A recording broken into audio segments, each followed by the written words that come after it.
نماز کے بعد اعلان کرنا چاہیے.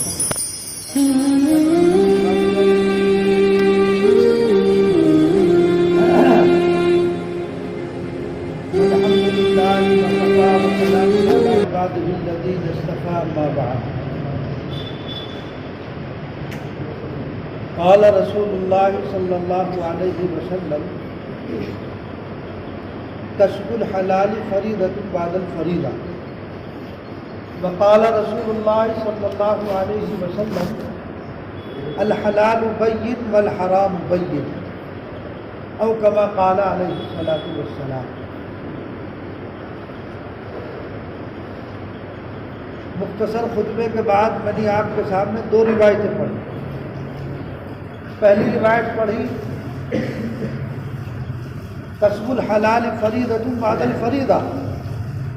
اللہ کے رسول صلی اللہ علیہ وسلم نے ارشاد فرمایا حلال کمائی، حلال کمانا دیگر فرائض کی طرح یہ بھی ایک فرض ہے. نماز فرض ہے نا، بالغ جب بچہ ہو جائے نماز فرض ہے، مال نصاب تک پہنچ جائے تو زکوٰۃ فرض ہے، مال نصاب تک پہنچ جائے تو حج فرض ہے نہیں فرض. اسی طرح حلال مال کا کمانا بھی فرض ہے. اور یہ بھی ایک حقیقت ہے جس کو دوسری روایت میں اللہ کے رسول صلی اللہ علیہ وسلم نے بیان فرمایا الحلال بین والحرام بین. حلال بھی ظاہر ہے اور حرام بھی ظاہر ہے. یعنی اللہ کے رسول صلی اللہ علیہ وسلم نے یہ بتا دیا کہ یہ حلال ہے یہ حرام ہے، ہمیں یہ بھی واضح طور پر بتا دیا گیا ہے. تو اس لیے ہماری کوشش یہ ہونی چاہیے کہ ہم حلال روزی کمائیں. ہم اپنے پیٹ میں یا اپنی اولاد اور اپنے بچوں کے پیٹ میں جو داخل کر رہے ہیں وہ مال طیب ہونا چاہیے. جب آپ کے پیٹ میں جیسا مال جائے گا ویسے اثرات ہوں گے.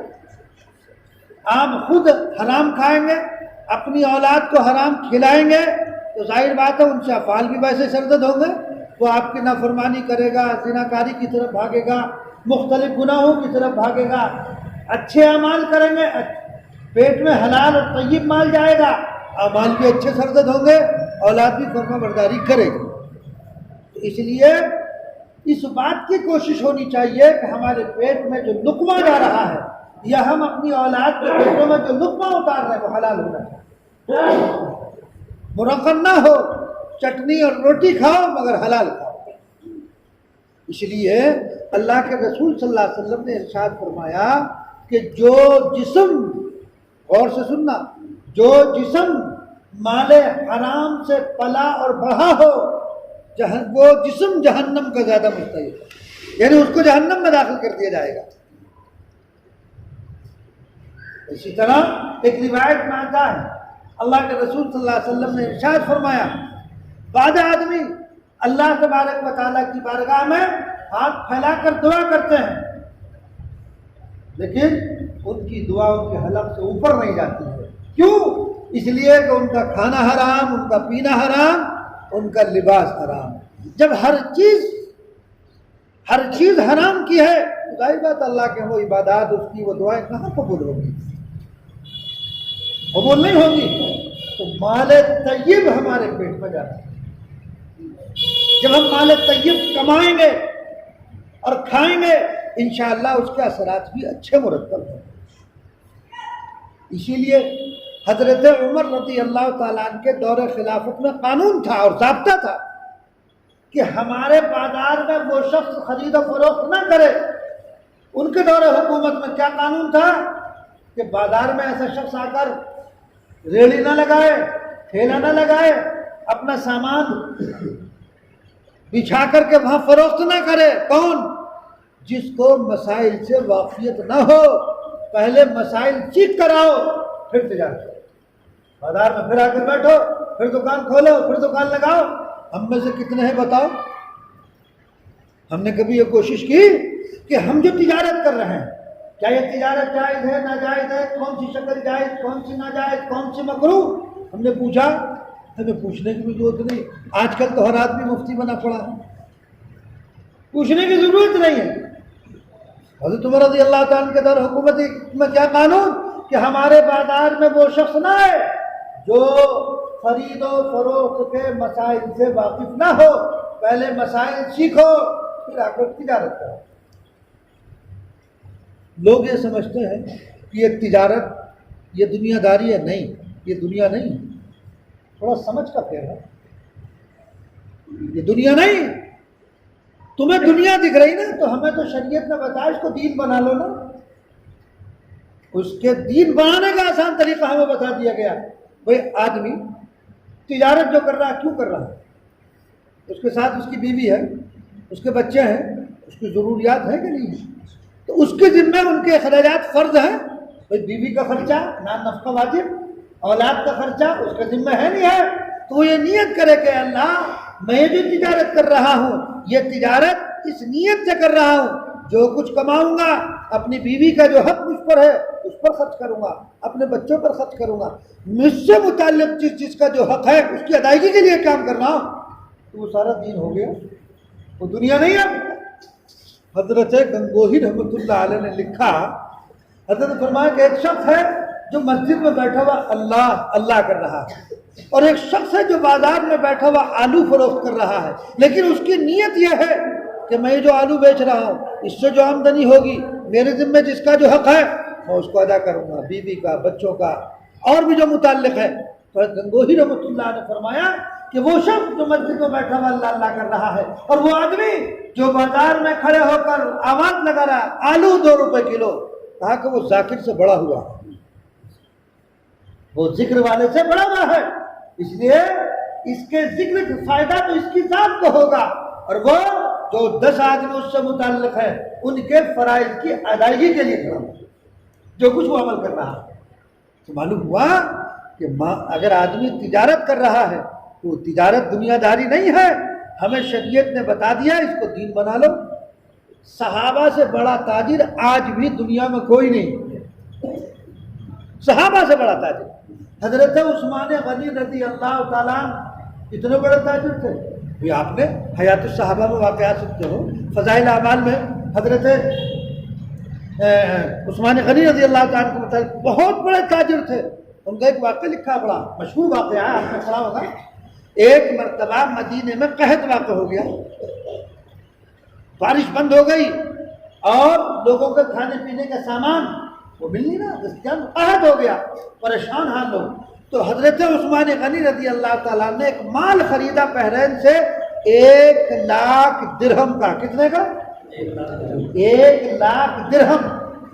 1,00,000 درہم کا مال خرید، درہم چاندی کا ہوتا ہے، اور وہ جو ہے کتنا آج کل تو جو ہے وہ 10 گرام کا 1 تولہ ہوتا، وہ 12.25 گرام کا ہوتا تھا۔ تو 1,00,000 درہم۔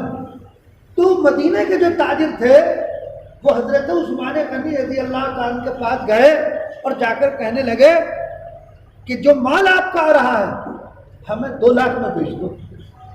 ابھی مال پہنچا نہیں، ابھی راستہ میں ہے، مدینہ میں داخل نہیں ہوا۔ تو وہ تاجر کہنے لگے ہمیں 2 لاکھ میں دے دو۔ حضرت عثمان غنی رضی اللہ تعالیٰ نے فرمایا کہ نہیں، میرا سودا اس سے زیادہ کا ہو گیا۔ ان تاجروں نے کہا ہم 3 لاکھ دیں گے، یعنی میرا سودا اس سے زیادہ کا ہو گیا۔ گویا کہ ان تاجروں نے یہ کہا ہم آپ کو 5 لاکھ دیں گے۔ 1,00,000 درہم کے کتنے؟ 5 لاکھ درہم، کروڑوں میں جا کر کے حساب بیٹھے گا۔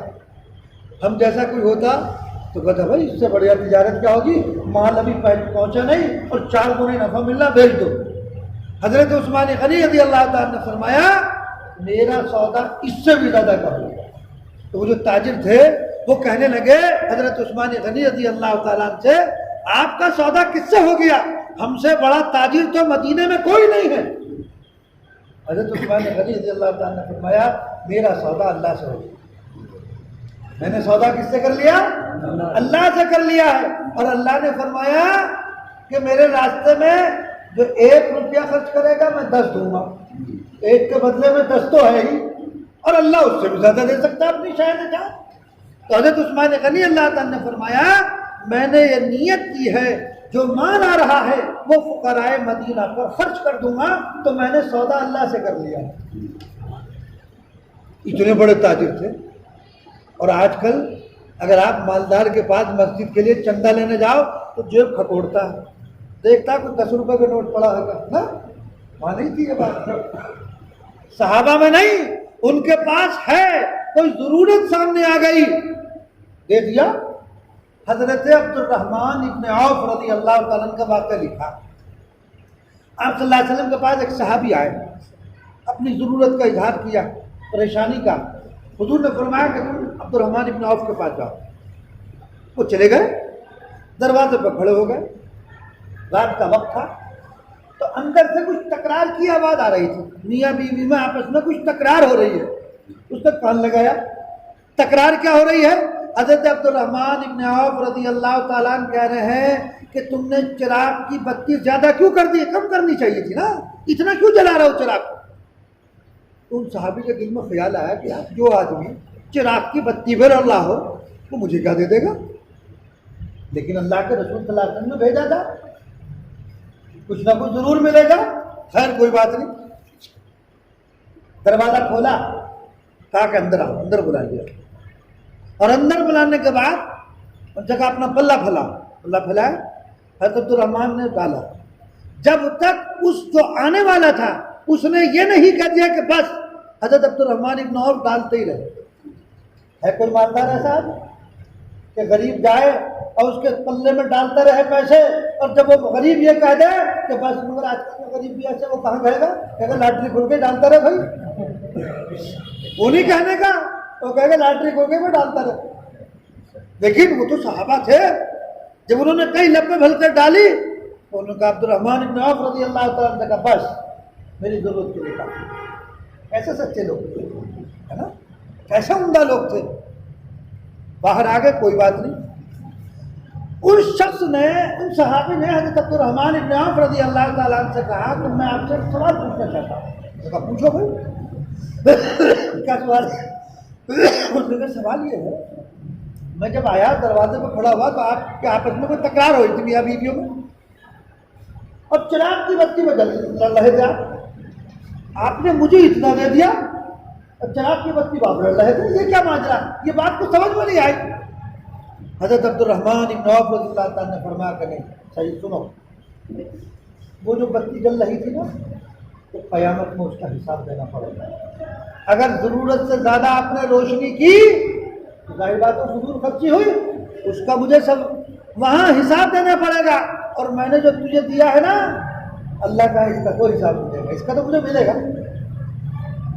اسی لیے یاد رکھو مسئلہ، مساجد ہو، مدارس ہو یا اپنے گھر کی جگہ ہو، یہ جو لوگ زیادہ لائٹیں جلاتے ہیں، کتنی ضرورت ہے، چار بلب سے کام ہو گیا، 20 جلا رکھے، پڑپڑے پنکھوں میں جلا رکھے، جائز نہیں ہے، یہ جائز نہیں ہے،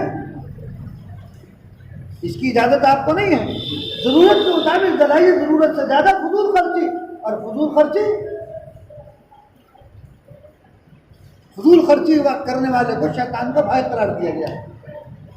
ان المبذرین کانوا من اخوان الشیاطین، مبذرین فضول خرچی کرنے والے شیطان کے بھائی ہیں، ضرورت کے بقدر خرچ کیا جائے۔ تو بہرحال تو بات یہ چل رہی تھی کہ دیکھیے کیسے ثابت ہے، چراغ پہ لڑ رہے ہیں اور دے دیا، اس لیے کہ اس کا حساب نہیں ہوگا ہم سے۔ تو اس لیے آپ مال حلال کمانے کی کوشش کریں، آپ کی جد و جہد رہنی چاہیے، آپ جو کچھ اس میں کوشش کریں گے، جو محنت کریں گے، جو آپ کا پسینہ آپ کے جسم سے نکل رہا ہے، انشاءاللہ وہ سب ثواب میں لکھا جائے گا۔ کیوں؟ اس لیے کہ آپ جو ادھر متوجہ مت ہو، ایسے میں شیطان آ ہی جاتا ہے بھائی، جہاں پہ نیک کام ہوتا ہے، خیر کا کام ہوتا ہے، وہ شیطان بھی تو داخل ہوتا ہے، اس اپنی شیطانیت بھی ظاہر کرنی رہتی ہے۔ پانی تو جو کچھ پسینہ آپ کا نکل رہا ہے، اور جو کچھ آپ کا جو ہے جسم سے پسینہ بہ رہا ہے، اور جو محنت اور مشقت آپ کر رہے ہیں، تو کیا ہو رہا ہے؟ اس کا اجر لکھا جائے گا، اس کا ثواب آپ کو ملے گا۔ کیوں ملے گا؟ اس لیے کہ آپ کی نیت یہ ہے کہ اے اللہ، مجھ پر جو حقوق ہے میں ان کی ادائیگی کے لیے ساری کوششیں کر رہا ہوں، ہے نا۔ یہ تو ہوئی حقوق اللہ کی، حقوق العباد، بندوں کا ایک حق، بیوی کا، اولاد کا، ایک حقوق اللہ، اللہ کے حقوق کی ادائیگی کے لیے کوشش کرے گا، اس پر اجر نہیں ملے گا۔ اب آپ گھر سے آئے، نماز پڑھنے کے لیے آئے، ایک تو فریضہ تو ہے ہی، اللہ اس فریضے پر بھی، جبکہ ہمارے ذمہ وہ فرض ہے، بیوی کا خرچ ادا کرنا فرض ہے، لیکن اللہ پھر بھی ثواب دے رہے۔ تو ہم جو اللہ کی نماز عشاء پڑھنے کے لیے آئے تو ہمیں اس کا اجر نہیں ملے گا؟ ملے گا۔ کیوں؟ ہم اللہ کے حق کی ادائیگی کرنے کے لیے آئے۔ یہ الگ بات ہے کہ جیسا اللہ کو مطلوب ہم ویسا نہیں کر سکتے، کمزور ہے نا۔ اللہ کی شان تو بڑی عالی ہے، بڑی بلند و بالا ہے، ہم ویسا تو نہیں کر سکتے ہیں، لیکن جیسا بھی ہم سے ادا ہو جائے، جس طرح بھی ادا ہو جائے، ہمارا کام تو ڈیوٹی کو انجام دینا ہے، باقی قبولیت اللہ کے اختیار ہے۔ مزدور کا کام مزدوری کو انجام دینا ہے، ہم نے مزدوری انجام دے دی، انشاءاللہ ثم انشاءاللہ اس کا بدل بھی ملے گا۔ بھائی مزدور صبح سے 9 بجے سے آیا اور شام کو 5 بجے چھٹی کر کے چل دیا، اب اس کی مزدوری دے دو۔ اللہ تبارک و تعالی نے ہمارے ذمہ جو ڈیوٹی لگا رکھی ہے، ہم اس ڈیوٹی کو انجام دیں، انشاءاللہ۔ دنیا والے تو کمی زیادتی بھی کر دیتے ہیں، لیکن اللہ کے یہاں کوئی کمی نہیں ہوگی، زیادتی تو ہوگی، یعنی زیادہ تو مل جائے گا آپ کو اجر، اللہ تعالیٰ کم نہیں کریں گے، لیکن اس کی شان تو بڑی عالی شان ہے۔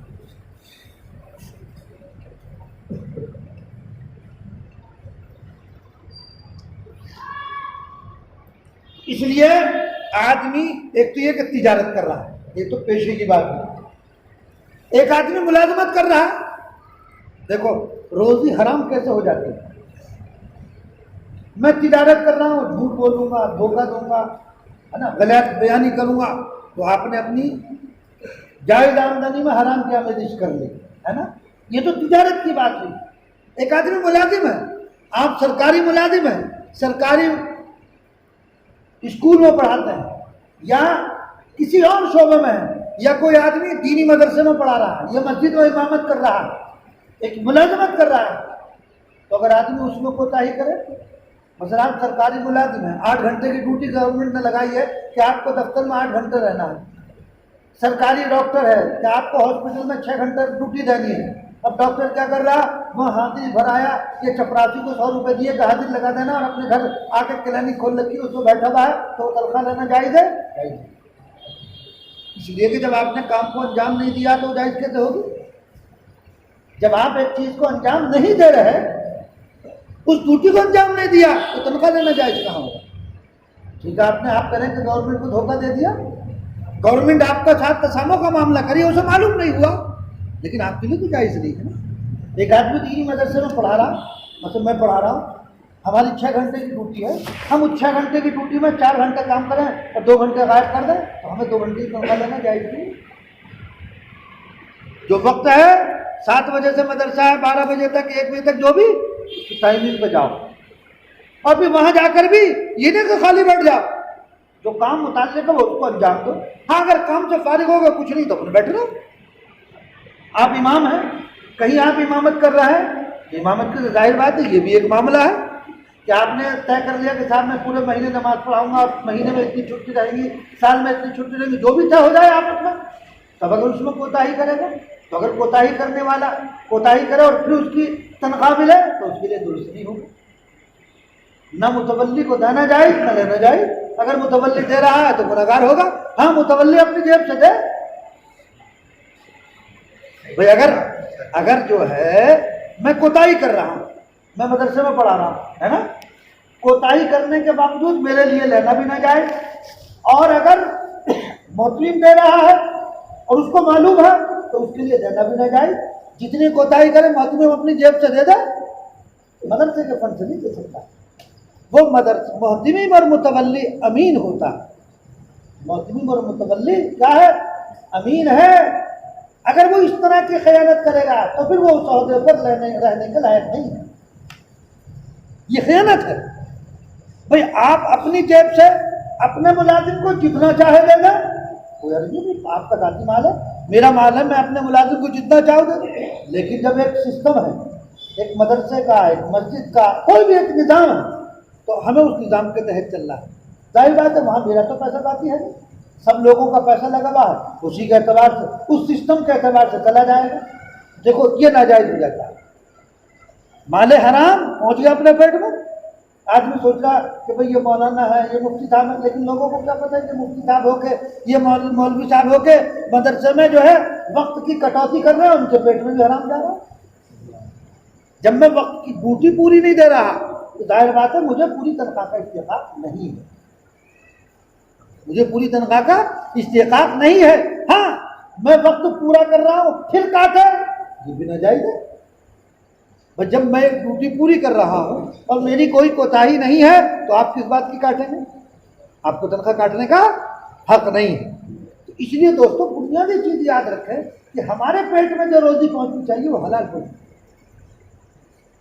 ہمارے پیٹ میں ایک مرتبہ کا واقعہ لکھا ہے، حضرت مولانا یعقوب صاحب نانوتوی رحمۃ اللہ علیہ، ان کے پاس ایک شخص جو ہے، ایک دن حضرت نے لکھا کہ میرے دل میں گناہوں کا تقاضا پیدا ہونے لگا۔ کیا تقاضا؟ گناہ کا تقاضا، یعنی طبیعت کا میلان گناہوں کی طرف۔ تو حضرت نے فرمایا کہ بھائی آج دل کی کیفیت بدلی ہوئی ہے، کیا بات ہے؟ تحقیق کی جائے تو تحقیق کی گئی، معلوم ہوا کہ ایک آدمی لڈو لے کر آیا تھا اور اس میں سے حضرت نے ایک لڈو کھا لیا تھا، اس کے کھانے کے بعد کیفیت بدل گئی۔ تو پوچھا تحقیق کرو، تو جو تحقیق کی معلوم ہوا کہ وہ مال حرام کے لیے دل کی کیفیت بدل گئی۔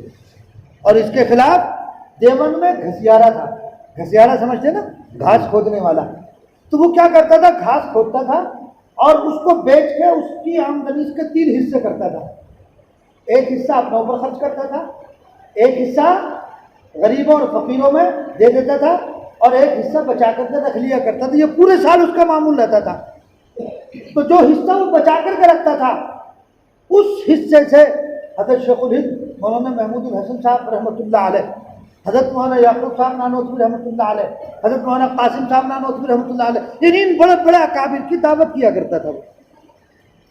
حضرت مولانا یعقوب صاحب رحمۃ اللہ علیہ نے لکھا کہ ہم اس گھسیارے کی دعوت کا انتظار کرتے تھے کہ کب یہ دعوت کرے گا۔ کیوں؟ حضرت نے لکھا ہے، حضرت کے ملفوظات میں نے پڑھا، حضرت نے لکھا کہ اس کی دعوت کو کھانے کے بعد 40 دن تک دل میں نورانی کیفیت محسوس ہوتی ہے۔ تو دوستی نورانی کیفیت کیوں ہو رہی؟ وہ مال کا اثر ہے، مال حلال۔ ادھر لڈو کھا لیا، ظلمت پیدا ہو گئی، اور ادھر گھسیارے کی دعوت کھا کے نور پیدا ہوا۔ معلوم ہوا کہ حلال اور حرام کو دخل ہے۔ حضرت مولانا مظہر جانے جانان رحمۃ اللہ علیہ دلی میں تھے، تو اس وقت کا جو والی تھا، حضرت کی خانقاہ میں بہت آدمی رہتے تھے، تو اس نے بریانی بنا کر بھیجی، بہترین دیگ پوری حضرت کے مہمانوں کے لیے۔ جب اس کو پکانے والے وہ لے کر کے جا رہے تھے دیگ کو خانقاہ میں، تو جہاں سے وہ دیگ گزر رہی تھی خوشبوئیں مہک رہی تھی۔ جب خانقاہ میں پہنچی اور وہ رکھ کر چلے گئے، حضرت خادم کو بلایا کہ گڑھا کھود کے اسے فوراً دبا دو۔ لیکن حضرت بادشاہ کی طرف سے آئی ہے، بہترین بریانی ہے۔ فرمایا دیکھتی آنکھوں مسلمان کو زہر نہیں کھلایا جاتا، یہ مال حرام سے بنا ہوا ہے، اسے فوراً دبا دو۔ ہمارے قابل نے کتنی احتیاط کی ہے، کتنی احتیاط کی ہے دوستو، ہمیں بھی تو کرنی چاہیے۔ جب ہم کریں گے احتیاط انشاءاللہ اس کے خبرات بھی ہوں گے، اس کے اثرات اور اس کے نتائج بھی ایسے مرتب ہوں گے۔ ایک مسئلہ میں آپ کو بتا درمیان میں یاد آ گیا، فتاوی محمودیہ میں، یہ مظاہر کا فتویٰ ہے، فتاوی محمودیہ میں حضرت مفتی محمود صاحب گنگوہی رحمۃ اللہ علیہ سے ایک شخص نے سوال کیا۔ کیا سوال کیا؟ کہ حضرت مسجد میں یہ جماعتیں آ کے جو ٹھہرتی ہیں اور نماز کے علاوہ میں جو پنکھوں کا وہ استعمال کرتے ہیں، لائٹ کا استعمال کرتے ہیں، اس کا کیا حکم ہے؟ آپ جا کر دیکھ سکتے ہیں فتاوی محمودیہ میں حضرت نے لکھا جماعت والوں کو چاہیے کہ نماز کے اوقات کے علاوہ میں جو پنکھا اور لائٹ استعمال کی ہے اس کو اپنی جیب سے مسجد میں داخل کرو۔ کتنی بہترین بات کی، انتظامی بات، شرعی بات بھی ہے، شرعی بات بھی ہے۔ ہاں کوئی اپنے طور سے شخصی طور پر کوئی دانا چاہ دے سکتا، لیکن اصل بات یہ ہے کیونکہ ان تمام چیزوں کا جو انتظام ہے یہ نمازیوں کے لیے ہے، نماز کے اوقات کے لیے ہے، نماز اس کے علاوہ اس کا چلانے کی اجازت نہیں ہے۔ یہ مسجد کا پانی یہ کس کے لیے ہے؟ یہ نمازیوں کے لیے ہے، یہ پورے محلے کے لیے نہیں، یہ نمازیوں کے لیے ہے۔ مسجد میں گرم پانی ہوتا ہے، ہم نے دیکھا بعض جگہ پورا محلہ استعمال کرتا ہے، نہیں، صحیح نہیں استعمال کرتا۔ وہ جو مسجد کا پانی یا تو پھر اس کا پھر بل دو، اگر تم استعمال کر رہے ہو تو بل دو، پھر بل کے لیے کچھ نہیں، بیچارے متولی صاحب کو بھاگنا پڑتا ہے، استعمال کے لیے سب لوگ ہیں۔ تو اسی لیے گرم پانی جو لوگ لے جاتے ہیں تو وہ کیا کرتے ہیں، جو مسجد میں ان لوگوں کے لیے جو نمازی ہے، جو نماز پڑھنے کے لیے آتے ہیں، یہ نہیں کہ لوٹے بھر بھر کے اور بالٹی بھر بھر کے گھر لے جا، اس کی اجازت نہیں ہے۔ بہرحال ہمیں شریعت کے مطابق زندگی گزارنی ہے اور مال حلال اپنے پیٹوں میں اتارنا ہے۔ کسی طرح سے کوئی ناجائز آمدنی ہمارے پاس نہ آ جائے اور ہم اس کو استعمال نہ کر لیں۔ بہت ساری شکلیں ہیں، آج کل یہ جو بزنس چل رہا ہے نا، اس میں اتنی نئی صورتیں پیدا ہو گئی اور اس کے اندر نہ معلوم کیا کیا نئی صورتیں آئی، اور اس میں ناجائز صورتیں، سود ہی ملوث ہے، لیکن کوئی پوچھتا ہی نہیں۔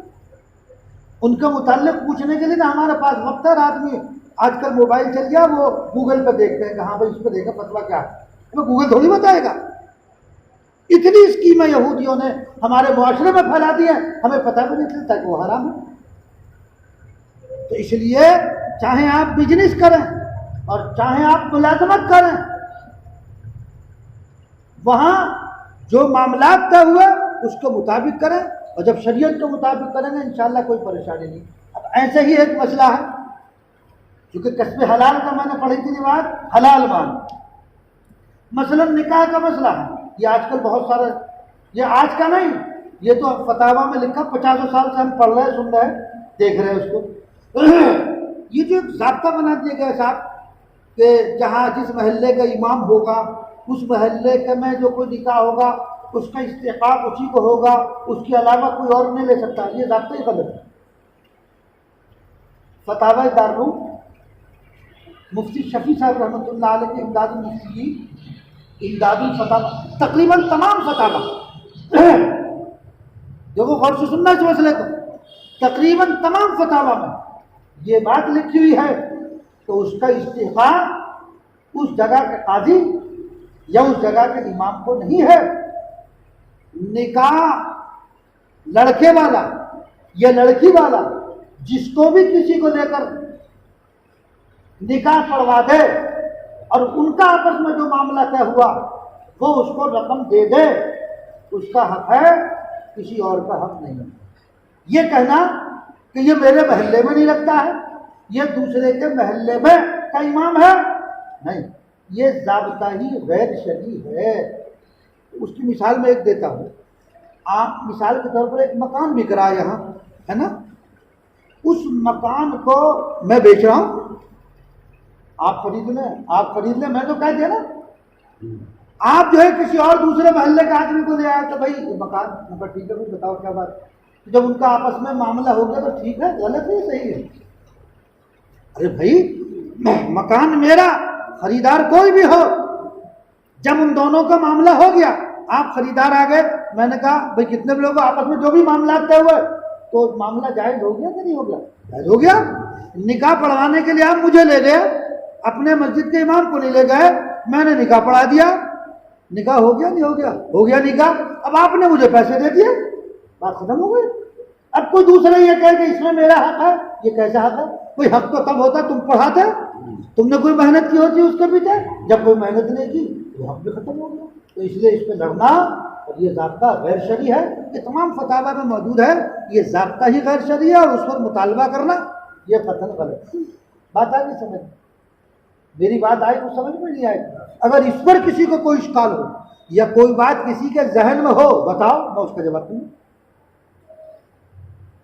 جیسے کہ آج کل جھگڑتے ہیں کہ بھائی 2000 دے دو یا 1000 دے دو، ایک گرام میرے پاس 200 روپئے ہے، ہاں تو اس لیے میرا جو ہے 200 روپئے، اسی لیے تو میں نے ایک بات شروع میں کہی، آپ نے توجہ نہیں دی اس کی طرف، آپس میں پہلے طے کر لو،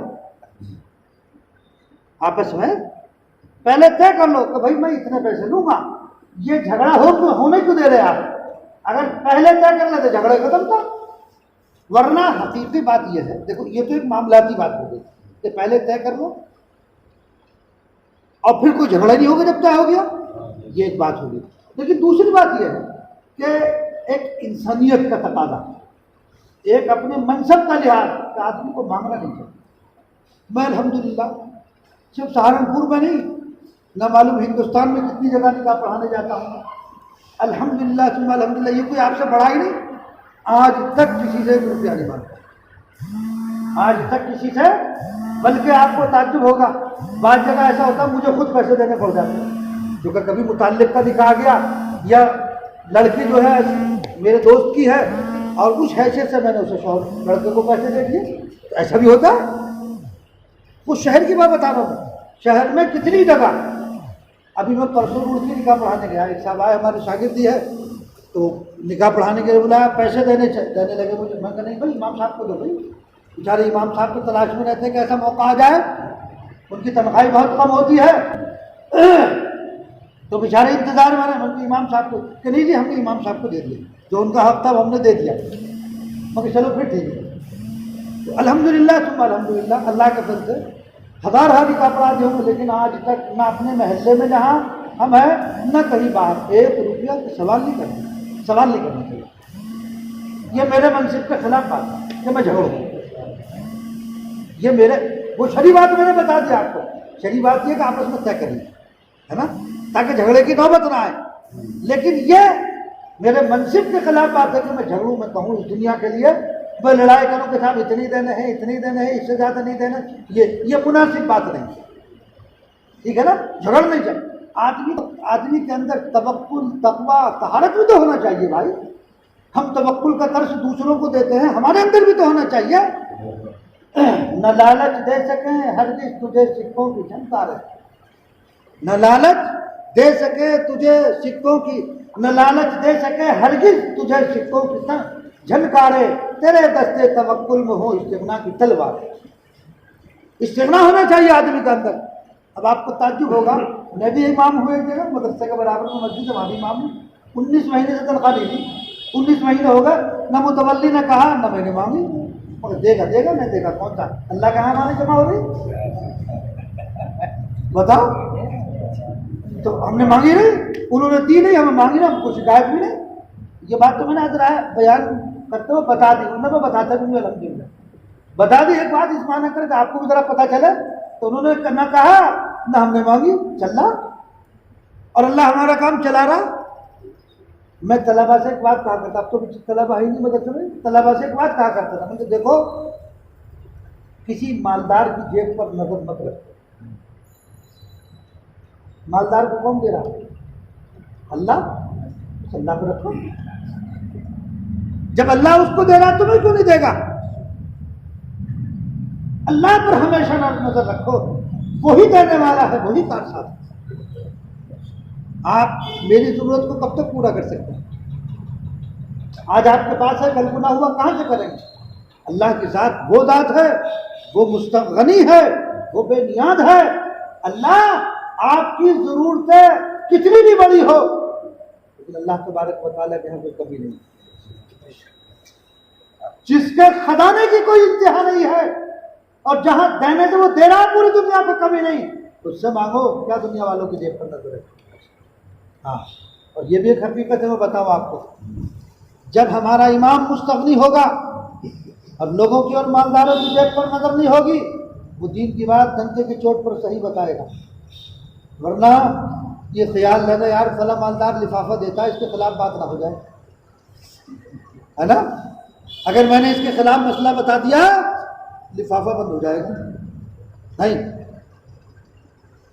جو لفافہ دینے والا ہے اصل اللہ، جہاں سے پیسہ جو روزی دینے والا اصل اللہ ہے، اسی سے مانگو، اسی پر نظر رکھو۔ استغنا دونوں طرف سے معاملہ ہونا چاہیے، امام مستغنی ہو لیکن اس کا مطلب یہ ہے کہ مقتدی بھی مستغنی ہو جائے، امام کچھ بھی کرے بیچارے کے، نہ کھانے کی فکر، نہ کپڑے کی فکر، نہ گھر کی فکر، کیا امام مستغنی ہو گیا تو مقتدی بھی مستغنی ہو جائے؟ نہیں، معاملہ دونوں طرف کا ہونا چاہیے۔ امام ایسا متوکل ہو کہ وہ سوال نہ کرے، مقتدی ایسے ہو کہ امام کو کہنے کا موقع ہی نہ دے۔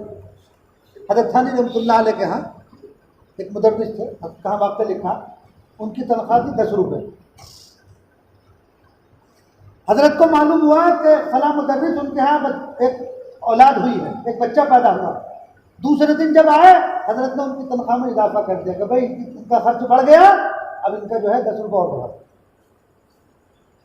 جب آپ میری ضرورت کا لحاظ رکھیں گے تو میں درخواست دوں گا، میں ادھر ادھر جاؤں گا، میں نکاح کے لیے مطالبہ کروں گا، نہیں کہوں گا نا. تو آپ امام کی ضرورت کا خیال رکھیں. پھر امام کو یہ نوبت نہ آنے دیں کہ وہ کسی نکاح کا انتظار کرے. یہ نکاح پر جھگڑے, آپ اس کی تنخواہ اتنی دیں کو اس کی اس طرف نظر ہی نہیں جانی چاہیے. دونوں طرف معاملہ ہونا چاہیے, معاملہ طرفین کی طرف سے. امام آپ کا خیال رکھے اور آپ امام کا خیال رکھیں تو کوئی جھگڑا ہی نہیں, اس میں کوئی جھگڑا ہوگا. شاہ حضرت عمر ابن عبدالعزیز رحمۃ اللہ علیہ کے دور حکومت میں ایک شخص تھا, کہنے لگا حضرت فلاں آدمی نے چوری کی ہے. کہنے لگا اچھا چوری کی ہے. عمر ابن عبدالعزیز رحمۃ اللہ نے اس کی جو تنخواہ تھی اس کو اور 1.5 گنا بڑھا دیا. وہ آدمی کہنے لگا بھائی میں نے بتایا تھا چوری کی تھی, انہوں نے اور تنخواہ بڑھا دی. یہ بڑوں کی حکمتیں ہوتی ہیں. کچھ وقت گزر گیا, اس کو بلایا جس نے شکایت کی تھی کہ ہاں بھائی اب بتاؤ. کہتے اب کوئی چوری نہیں ہوئی. تو جب آدمی کی ضرورت پوری نہیں ہوگی تو وہ کیا کرے گا؟ اب لوگ شکایت تو لے کے آئے ہمارے پاس دانستہ میں کہ جی امام صاحب جو ہے تعویذ گنڈے کرتے ہیں, امام صاحب جھاڑ پھونک کرتے ہیں. ابھی جھاڑ پھونک کا موقع کیوں دے رہے تم؟ آپ کو حیرت ہوگی, اسی شہر کا واقعہ ہے. ایک آدمی میرے پاس آیا, کہنے لگا جی مفتی صاحب امام کی ضرورت ہے. میں کہ ٹھیک ہے مل جائے گا. کہ جی وہ جھاڑو بھی وہ لگائے گا. میں کہ ٹھیک ہے ایسا امام دے دیں گے جو مسجد میں جھاڑو بھی لگائے گا. کہ جی اذان بھی وہی دے گا. کہنے لگا ٹھیک ہے. میں کہ چلو وہ مؤذن بھی ہوگا, امام بھی ہوگا, مسجد کی صفائی کرنے والا بھی ہوگا, خادم ہوگا, مگر تنخواہ بتاؤ کیا ہوگی؟ کہنے لگا 300 روپئے. کتنا؟ 300 روپئے. میں نے کہا 300 روپئے؟ تو میں نے کہا وہ آدمی نہیں ہے, وہ جانور ہے, کیا ہے وہ؟ مطلب آپ یہ دیکھیے وہ امام بھی ہوگا اور مؤذن بھی ہوگا اور مسجد کی صفائی بھی کرے گا اور تنخواہ کتنی ہوگی؟ 300 روپئے. آج کل یہ جو چھوٹے چھوٹے بچے ہیں نا, یہ مہینے میں موبائل میں ہزاروں روپے خرچ کرتے ہیں. وہ 300 روپئے لیے پھر رہا. اب میں نے جب ڈانٹا اس کو, کہنے لگا جی آپ تو ڈانٹ رہے, بتاؤ ہم امام کے لیے آئے تھے. میں نے کہا بھائی امام تجھے ایسا کہاں سے دے دوں؟ بھائی کوئی فرشتہ ہی امامت کر سکے پھر تو اسے بھوک نہیں لگتی, پیاس نہیں لگتی, وہ نہ کھاتا ہے نہ پیتا ہے نہ کچھ ہے. یہ تو فرشتوں کی صفت ہے. لیکن جب کوئی انسان چاہیے تو اس کے ساتھ تو ضروریات ہے. تو ہماری قوم کا حال یہ ہے, طرفین سے معاملہ رہے تو پھر کوئی جھگڑا نہیں. امام مقتدی کو خیال رکھے, یعنی خیال رکھنے کا مطلب یہ نہیں کہ امام جو ہے پیسے بانٹتا رہے بیچارہ.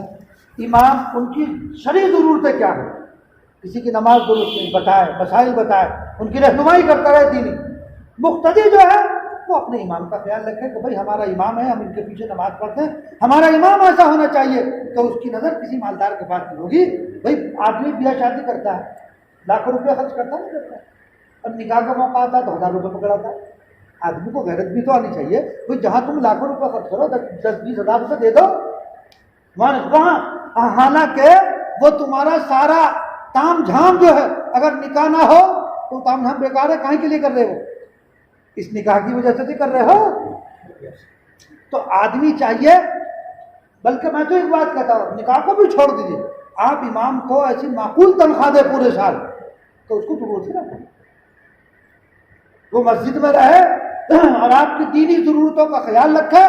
جب آپ اس کا خیال رکھیں گے وہ آپ کا خیال رکھے گا. وہ تعویذ گنڈے نہیں کرے گا, وہ جھاڑ پھونک نہیں کرے گا. پھر شکایت بھی پیدا ہوتی ہے. ایک صاحب آئے, کہنے کہ ہمارے امام صاحب جھوٹ بہت بولتے ہیں. تو میں نے کہا آپ سچ بولتے ہیں مکمل 100% سچ بولتے ہیں؟ بول دیتا ہوں. تو میں نے کہا جھوٹوں کا امام, جھوٹ جیسا مقتدی جھوٹ ہے, امام بھی جھوٹ ہے. بھائی فقہا نے مسئلہ لکھا ہے, فقہا نے مسئلہ لکھا ہے کہ اگر سارے ہی آدمی مثلا ننگے ہیں تو ان کا امام بھی ننگا ہو تو کوئی آدمی نماز ہو جائے گی. تو اگر سارے ہی مقتدی جو ہیں جھوٹے ہیں, ان میں تقویٰ اور طہارت نہیں ہے, یعنی عجیب بات ہے. مقتدی کیسا ہی ہو, امام فرشتہ ہونا چاہیے, اعلیٰ درجے کا متقی, اعلیٰ درجے کا فلاں, اعلیٰ درجے کا فلاں. چلو ٹھیک ہے ہونی چاہیے بات. ارے بھائی وہ امام بھی تو آپ ہی میں سے آیا ہے, بھائی میں بھی تو آپ ہی کا ایک فرد ہوں نا. جب میں کوئی آسمان سے اتر کے آیا, میں آپ ہی میں سے تو نکل کر آیا ہوں. تو جیسی عوام ہوگی ویسے امام ہوگا, انہی میں سے تو ہمیں نکل کے آ رہا ہے. بھائی امام کوئی آسمان سے تو نہیں آ رہا, وہ ہم میں سے کسی کی اولاد ہے. بھائی ہم میں ہی سے کسی کا اولاد ہے وہ, تو جیسے ہم ہیں ویسے امام ہو گیا. اب لوگ کہتے ہیں امام جو ہے مطلب جھوٹ بولتا ہے، عورتوں کو دیکھتا ہے، تو تم بھی دیکھتے ہو؟ ایک دفعہ کی بات ہے، ہر روز، یعنی یہ آج کی بات نہیں، ہر روز دارالفتہ میں یہ مسئلہ لے کر آتے ہیں کہ جی امام صاحب جو ہے عورتوں کو دیکھتے ہیں۔ تو بھی عورتوں کو دیکھتے تم تو نہیں دیکھتے، تم متقی ہو؟ ہاں اگر واقعی تم متقی اور پرہیزگار اتنے اعلیٰ درجے کا ہو کہ امام بھی نہیں ہے، پھر تو واقعی تمہیں امام کے پیچھے نماز نہیں پڑھنی چاہیے، اور اگر تم بھی ویسے ہی ہو بلکہ امام سے آگے ہو پھر کوئی حرج نہیں ہے، پھر نماز ہو جائے گی، پھر کرا دیں گے۔ تو آدمی کو سوچنے بیلنس رکھنا چاہیے، بیلنس رکھنا چاہیے آدمی کو، اپنے آپ کو بھی تو دیکھنا چاہیے۔ کار خود کو کار بیگانہ بن، آدمی اپنے آپ کو دیکھے میں کیا ہوں، ہے نا؟ آدمی جس کی گھر میں نہ چلتی ہو مسجد میں، ہمیں تو چونکہ واسطہ رہتا نا رات دن کا، جس کی گھر میں نہ چلتی ہو وہ مسجد میں آ کے امام صاحب نے پنکھا نہیں کھولا، امام صاحب نے لائٹ نہیں کھولی، امام صاحب نے موٹر نہیں، ارے اللہ کے بندے، اگر امام صاحب نے مولوی صاحب نے نہیں کھولا تم کھول دو، تمہیں ثواب ملے گا۔ حضرت ابو بکر رضی اللہ عنہ، غور سے سنو، حضرت ابو بکر رضی اللہ تعالیٰ عنہ باوجود کہ خلیفہ تھے، خلیفہ حضور کے بعد ان کا درجہ، جمعہ میں مسجد میں آتے تھے، ہر جگہ صفائی کرتے تھے، مسجد کو دھولی دیتے تھے۔ حضرت عمر رضی اللہ تعالیٰ مسجد کی صفائی کرتے، دھولی دیتے تھے۔ ہم میں سے کوئی کرتا ہے؟ امام نے ایسے نہیں کیا۔ مؤذن آ رہے بھائی، ٹھیک ہے مؤذن کی ڈیوٹی ہے، لیکن اگر کہیں کوئی نظر آیا تو ہمیں بھی تو ثواب ملے گا، ثواب کی ضرورت تو ہمیں نہیں، تم کر دو، اس میں کون سی حرج کی بات ہے؟ پہلے بھائی جب مؤذن ایک آدمی اس کام کے لیے رکھا تو اس کو شکایت کا موقع نہیں دینا چاہیے، لیکن اگر کبھی ہو گیا تو اس میں ایسا چلانا تو نہیں چاہیے بھائی، تم کر دو، تمہاری ساتھ میں پہنچی، تم کوئی حضرت ابوبکر سے بڑے ہو، حضرت عمر رضی اللہ تعالیٰ عنہ سے بڑے ہو، ان سے تو ہمارا درجہ نہیں بڑھ سکتا، تو اس لیے تم کر دو، ثواب مل جائے گا۔ جسے دیکھو بیچارہ امام مؤذن پہ ہم تو رات دن دیکھتے دارالفتہ میں یہی مسئلہ ہے۔ پہلے تو میں لکھ دیتا تھا، کوئی سوال آتا تھا نا امام ایسا ہے تو ہم لکھتے تھے ایسے امام کے پیچھے نماز مکروہ ہے۔ اب میں لکھتا ہوں، اب اس طرح کا کوئی سوال آتا ہے تو اب میں اس کا جواب یہ لکھتا ہوں، اگر سارے مقتدی اعلیٰ درجے کے متقی اور پرہیزگار ہیں اور سب جو ہے شریعت کے پابند ہیں اور امام ایسا کر رہا ہے تو پھر ان متقیوں کی نماز اس کے پیچھے مکروہ ہے۔ تو آدمی اپنے آپ کو تو دیکھ نہیں رہا، امام اور مسجد کے پیچھے پڑا ہوا۔ جب وہاں شروع میں مسجد کے ہمارے مدرسے کے برابر میں مسجد بہادران ہے، وہاں تو مفتی صاحب علی رحمٰن، مفتی مظفر صاحب علی رحمٰن نے کہا جب وہاں کے متولی آئے امامت کے لیے، کہنے لگا محمود تم کر لو امام، یہاں تم بن جاؤ، تو مجھے اس وقت سے وہاں نماز پڑھاتا ہوں۔ تو وہاں صاحب بڑے مفتی ہیں پڑھتے، مجھے تو روز مفتیوں کے ساتھ تھا، کیونکہ مدرسہ جس جگہ ہو ہر آدمی مسئلے بتاوے نماز ہے، میں نے کہا اچھا تمہاری خبر تو میں لوں گا، خیر جاؤ تم۔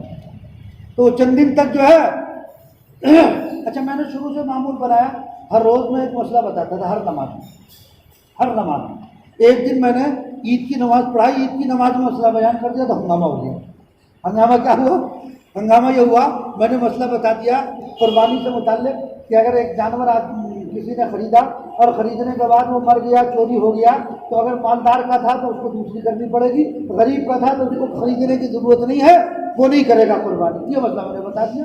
اب وہاں بڑے بوڑھے کھڑے ہو گئے کہ جی مفتی صاحب نے مسئلہ غلط بتا دیا، اور ایک زبردست۔ میں نے کہا بھائی مسئلہ میں نے صحیح بتایا، تم نے آج تک غلط سنا ہے، اور اگر تمہیں جو ہے میری بات میں شک ہے تعریف تو قریب میں چلے جاؤ پوچھ لو۔ یعنی 70 سال کے بوڑھے کہنے لگے اجی مفتی صاحب غور کر لو، پڑھ کے غور کر کے بتایا۔ میں بغیر غور کر کے کتاب دیکھ کے نہیں بتایا، کتاب میں دیکھ کر بتایا۔ خیر انہوں نے جا کے مفتی صاحب حیات انہوں نے جا کے وہاں پوچھا، بھائی بات ہے مسئلہ تو وہی تھا، پھر ٹھنڈے ہو تو چونکہ بات ذہن میں غلط بیٹھی ہوئی ہے، بتا دی تو اپنی معلومات کو صحیح نہیں کریں گے۔ امام صاحب نے غلط کری، اب امام صاحب غلطی پہ تم ہو، دیکھ کرو کم سے کم۔ کہ لوگ ایسا کرتے ہیں، ستاتے بہت ہیں۔ بہرحال جانی بین سے ایک دوسرے کا خیال رکھنا چاہیے، امام مستقبل ہو مقتدیوں کو خیال رکھنا چاہیے، سوال نہیں کرنا چاہیے، سوال سے بچے۔ السؤال ذل، سوال جو ہے وہ ذلت کا باعث ہے، سوال ذلت کا باعث ہے۔ تو جب تم اللہ پر اعتماد کرو گے اللہ کی مدد تمہارے ساتھ شامل ہے۔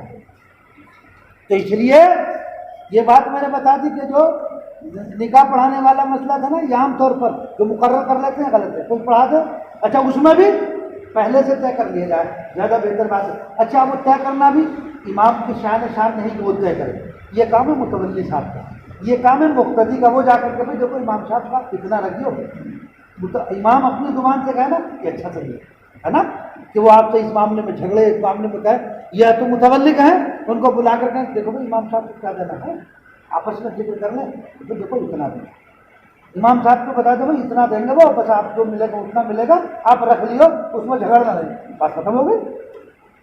ایک نظام سے، ایک سسٹم سے چلو گا، کوئی جھگڑا نہیں ہوگا، کوئی بات نہیں ہوگی۔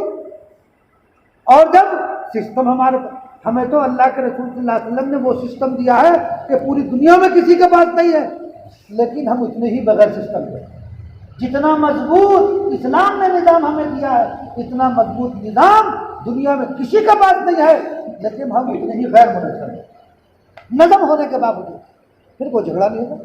اب یہ نوبت آنے ہی کیوں دے رہے ہو؟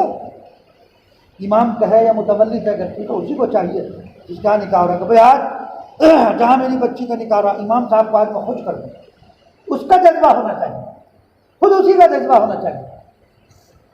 تو چھوٹی چھوٹی باتیں ہیں جن میں آپس میں تناؤ پیدا کرنا، اور آج کل کے حالات آپ دیکھ ہی رہے ہیں کیا ہے، اس میں تو اور ہمارے اندر پیار، محبت، اتحاد، اتفاق ہمیں پیدا کرنے کی ضرورت ہے۔ ہم چھوٹی چھوٹی چیزوں پہ، ذرا ذرا سی چیزوں کو لے کر کے لڑیں، یہ اچھی بات نہیں ہے۔ اختلاف پیدا کریں، کسی کے خلاف جو ہے ذہن کو تیار کریں، یہ مناسب بات نہیں ہے۔ اختلاف اور انتشار، اس سے بچنا چاہیے۔ قرآن کہتے ہیں فصل ہو خیر، صلح میں خیر، عافیت اسی میں ہے کہ مصالحت، اتفاق، اتحاد کے ساتھ رہو۔ انتشار، افتراق، اختلاف، اس سے بچو۔ کوئی بات ہو، اگر ہو بھی جائے خاموشی کے ساتھ اس کو آپس میں بیٹھ کے خود سلجھا دیں، ہماری بات باہر نہیں جانی۔ غیر تماشا دیکھیں گے، لو جی یہ تو آپس میں لڑ رہے ہیں۔ جب ہم آپس میں لڑیں گے تو ظاہر بات ہے ہم تو خود اپنا لڑ کے اپنا نقصان تو کر ہی رہے ہیں، ہم دین کو بھی نقصان پہنچا رہے ہیں۔ جی کو کہیں گے لوگوں یہ ہے مسلمان، یہ ہے مسلمانوں کو مقتدا جو آپس میں لڑ رہے ہیں، کوئی بھی ہو، اس لیے آپس میں اتحاد، اتفاق سے رہنا چاہیے، اور اتفاق اور اتحاد کو بنائے رکھنا چاہیے۔ تو عمل کریں گے انشاءاللہ اس پر۔ کوئی بات کسی کو پوچھنی ہو تو بتاؤ، کوئی بات میں نے تقریباً ساری بات کہہ دی ہے، بس اس پر ہم سب کو عمل کرنا ہے، اختلاف سے بچنا ہے، انتشار سے بچنا ہے، اور ہمیں اتحاد کے ساتھ رہنا ہے، جمعیت کو برقرار۔ دیکھو یہ پنجہ ہے، اگر الگ الگ ہے انگلی توڑ دی جائیں گے، لیکن اگر تم مکہ بن جاؤ گے تمہارا کوئی بال بیکا نہیں کر سکتا، تو مکہ بن جاؤ، متحد ہو جاؤ۔ ہم مسجد میں متحد نہیں ہو سکتے تو باہر کے کافی امید ہے؟ ہاں بھائی، جب ہم مسجد میں متحد نہیں ہو رہے باہر پھر متحد کیسے ہوں گے؟ ویسے نہیں، کم سے کم یہاں جب یہاں متحد ہو جاؤ گے انشاءاللہ باہر بھی۔ اور آپ سے اختلاف تو ہوتے رہتے ہیں، لیکن اس کو بڑھاوا دینا اور اس کو جو ہے ایک طول دینا، یہ مناسب بات۔ کوئی بات ہوئی، معافی تلافی ہوئی، ختم ہو گئی بات، ختم کر دو، دلوں سے نکال دو، قدورت کو ختم کر دو۔ نبی کریم صلی اللہ علیہ وسلم قوم خزرج، قوم اوس، جس میں زمانہ جاہلیت 100 سال سے بھی زیادہ، سینکڑوں سال سے دشمنیاں چلی آ رہی تھی، معلوم ہے وہاں ذرا سا کسی کا کوئی جانور مارتے اسی میں آدمی کو مار دیتے تھے، ایسے ایک دوسرے کے خون کے پیاسے۔ لیکن نبی کریم صلی اللہ علیہ وسلم کی بحث، حضور پاک علیہ السلام پر جب ایمان لیا ان میں ایسا بھائی چارہ ہوا کہ انہیں یہ پتہ ہی نہیں کہ ہم نے کبھی اختلاف دیکھا، ایسا شیر و شکر ہو گئے، ایسا آپس میں اتحاد کے ساتھ رہے تو سارے دوسرے کو بھول گئے۔